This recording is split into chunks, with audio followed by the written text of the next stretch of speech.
জয় গুরু। ইষ্টপ্রাণ দাদা ও মায়েরা, আজ ইষ্ট প্রসঙ্গে পরম পূজ্যপাদ শ্রী শ্রী আচার্যদেবের এই অমৃতময় কথাগুলি জেনে নেব।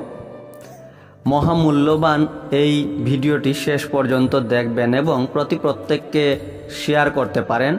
সৎসঙ্গ দেওঘর নাটমণ্ডপে আচার্যদেব বললেন, একের প্রতি লেগে থাকাটাই সাধনা। নিজের প্রতি খুব বিশ্বাস রাখতে হয়। এই কাজ আমার দ্বারাই সম্ভব। আমি আর ঠাকুরের মাঝে কাউকে ঢুকাতে নেই। নিজের জীবনকে আদর্শের সাথে লাগিয়ে রাখতে পারলে নিজের ব্যক্তিত্বকে ধরে রাখা যায়।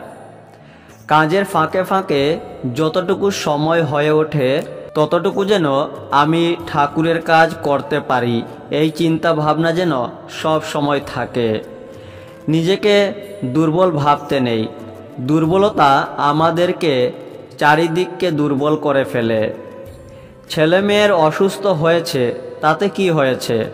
আমরা যারা আশ্রমে থাকি আমাদের ছেলে মেয়ে অসুস্থ হয়, তার উপর অর্থাৎ তিনি বলছেন ঠাকুরের উপর বিশ্বাস রাখতে হয়। ভালো ডাক্তার দেখিয়ে চিকিৎসা করে নিতে হয়। ভক্তিকে ভাগ করতে নেই। ভক্তি এক জায়গায় ঠিক রাখতে হয়। একের সাধনা করতে পারলে গ্রহদোষ, রাহুদোষ, শনিগ্রহ, কোনো খারাপ গ্রহ আক্রমণ করতে পারে না। সৎসঙ্গ জগৎটাই ভালোবাসার জগৎ। ভালোবেসে আদায় করে নিতে হয় তার কাজ।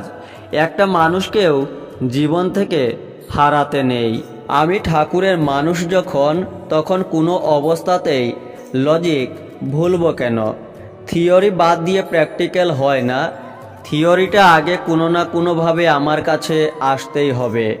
একটা পুরুষ কোনো মেয়ের গায়ে হাত তুলছে মানে সে আগেই হেরে গেছে ওই মেয়েটির কাছে।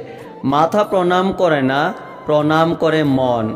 বিচ্যুতি তখনই আসে যখন মানুষ ভিতরের কথা না শুনে বাইরের কথা শুনে। জয় গুরু।